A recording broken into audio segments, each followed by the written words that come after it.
Next question देखिए। इस question में क्या कर रहा है, ये दिया गया cot square theta into sec theta minus 1 upon 1 plus sin theta plus sec square theta into sin theta minus 1 upon 1 plus sec theta equal to 0। Clear है? यानी कि इस LHS को हमको सॉल्व करके क्या लाना है, 0 के बराबर लाना है। किसके बराबर लाना? 0 के बराबर। तो देखिए स्टार्ट करते हैं। LHS में वही एज इट इज लिख दिए, ठीक है। अब सारे टर्म को क्या करेंगे, सिंपलेस्ट फॉर्म। सिंपलेस्ट फॉर्म कौन कौन होगा, cot स्क्वायर थीटा भी, sec थीटा भी, यहां sec स्क्वायर थीटा भी और ये sec थीटा। क्लियर?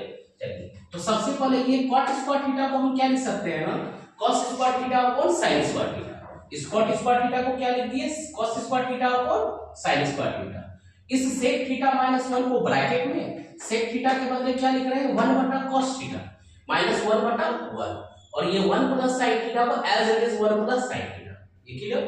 प्लस का साइन प्लस किए, sec स्क्वायर थीटा के बदले 1 बटा cos स्क्वायर थीटा और ऊपर sin थीटा माइनस 1 है as it is sin theta minus 1, but नीचे क्या है डिनोमिनेटर में 1 plus sec theta.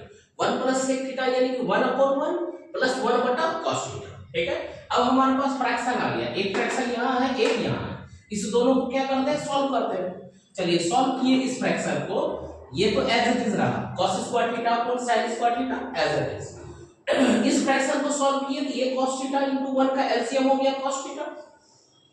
cos theta से डिवाइड किए तो क्या बचा 1, यानी ये हो गया 1 माइनस cos थीटा। ठीक है, इस साइड को as it is sin theta minus 1 upon cos square theta. नीचे वाले डिनोमिनेटर को सॉल्व किए 1 और cos थीटा का एलसीएम क्या हो गया cos थीटा। 1 से डिवाइड किए cos थीटा इनटू 1 हो गया cos थीटा। cos थीटा से डिवाइड किए 1 और 1 इनटू 1 क्या हो गया 1। ठीक है क्लियर? अब इसको अरेंज कर रहे हैं। अरेंज करने के बाद जो अगर कैंसिल आउट होगा उसको यहीं पे कैंसिल आउट कर सकते हैं। ठीक है, तो यहाँ पे ये cos थीटा और ये cos स्क्वायर, सिर्फ स्क्वायर कैंसिल आउट कर दिए, ये भी टर्म कैंसिल हो सकता था यहाँ से, बट इसको आगे कैंसिल कर रहे हैं। ये क्या हो गया cos theta into 1 minus cos theta, यानी cos theta into 1 minus cos theta upon ये sin स्क्वायर थीटा। यहाँ का 1 प्लस sin थीटा अपॉन 1 ऊपर आ जाएगा, तो 1 बटा 1 प्लस sin थीटा। क्लियर? इसको अरेंज करते हैं। ये रहा sin theta minus 1 upon cos square theta और यहाँ पे cos theta upon 1 plus cos theta. यहाँ पे एक cos थीटा के साथ cos स्क्वायर कैंसिल आउट कर दो। क्लियर है? यहाँ पे फिर एक बार फ्रैक्शन आया, ये पूरा एक फ्रैक्शन, ये पूरा एक फ्रैक्शन। हम इस दोनों फ्रैक्शन का एलसीएम लेंगे। एलसीएम क्या आ रहा है, इस वाले टर्म से आ रहा है sin square theta into 1 plus sin theta, तो एक तरफ लिख दिए sin square theta into 1 plus sin theta.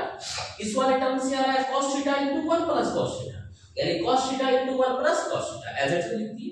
अब डिवाइड करें, इस वाले से अगर डिवाइड करते हैं इस पूरे टर्म को, तो ये टर्म बचा, यानी कि ये बचा क्या हमारे पास cos theta into 1 plus cos theta. अब ये cos theta into 1 plus cos theta से ऊपर वाले पार्ट को मल्टीप्लाई होगा, तो cos theta into cos theta cos square theta और ये 1 माइनस cos और ये 1 प्लस cos। ये वाला टर्म क्लियर है?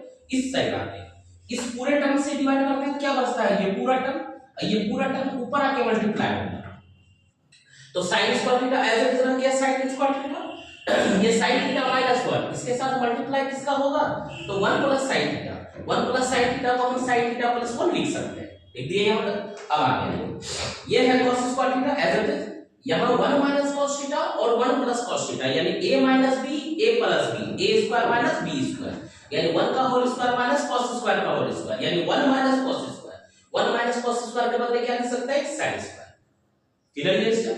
फिर नेक्स्ट प्लस किए ये sin square theta as it is, यहां पे क्या है ना sin थीटा माइनस 1 और sin थीटा प्लस 1। ठीक है, sin theta minus 1 sin theta plus 1, यानी a minus b a plus b, तो ये क्या हो जाएगा sin square theta minus 1। sin square theta minus 1 क्या होता है, माइनस cos स्क्वायर। क्या होता है, माइनस cos स्क्वायर। अगर कभी गलती होने का चांस है तो आप एक बार लिख लीजिए आइडेंटिटी को, यानी आइडेंटिटी हमारे पास क्या होता है, sin square theta plus cos square theta equal to 1। हमें जरूरत किसका है, तो sin स्क्वायर थीटा माइनस 1 का, ये cos स्क्वायर थीटा को राइट साइड ले जाएंगे तो क्या हो जाएगा, ये माइनस cos स्क्वायर थीटा। क्या हो जाएगा, minus cos square theta. Clear? तो यानी उस पार्ट के लिए क्या लिखा हम लोग, minus cos square theta. Clear?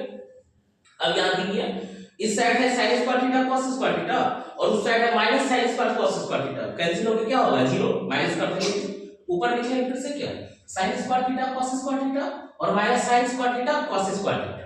Upon यहाँ पे नीचे क्या है sin square theta into 1 plus sin theta और cos theta into 1 plus cos theta. Clear है? ऊपर वाले में माइनस किए क्या बचेगा 0, ऊपर वाले में माइनस किए क्या बचा 0, 0 बटा ये पूरा टर्म, 0 बटा ये पूरा टर्म क्या हो गया 0 के बराबर, यानी ये क्या हो गया RHS। क्लियर है ये सवाल? ठीक है, चलिए इसको